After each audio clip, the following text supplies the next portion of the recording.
Well, the wind also causing some power outages. We just mentioned a moment ago about power poles, utility poles being down because of the wind. Outages reported in several cities, Port Isabel one of them, and that is where we find Channel 5's Stephanie Rosales. And Stephanie, bring us up to speed on the situation there.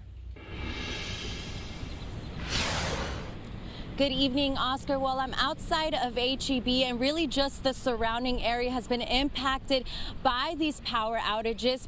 Port Isabel PD telling me that they responded to at least 5 alarm calls that were impacted by the high winds. We've been out here since 11, and we've seen some election signs being knocked over, as well as a pole being impacted here. And Port Isabel has been patrolling the area to see any other poles that may have been disrupting the streets.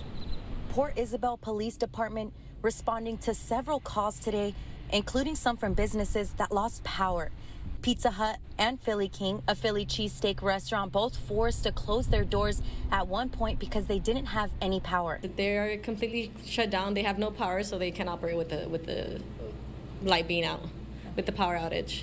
The county constable for Precinct 1 said the annex building in Port Isabel was also feeling the heavy winds. But fortunately, their building has a backup power source that helps them on days like this. This being a county building, it's definitely a luxury, right, to have this power when others don't.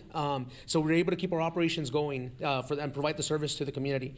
Dairy Elementary School also affected by the winds, losing power for a few hours in the middle of the day today from around 11:30 to 2:30. Even using flashlights when they had to. AEP crews were also out on the streets working on downed power lines. We never really know an exact number of how many outages we'll have when there's wind in the area. But like I said, we're always ready to respond to any outages.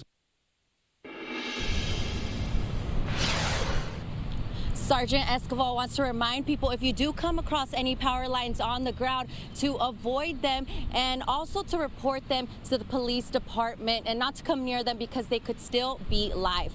Live in Port Isabel, Stephanie Rosales, Channel 5 News at 6.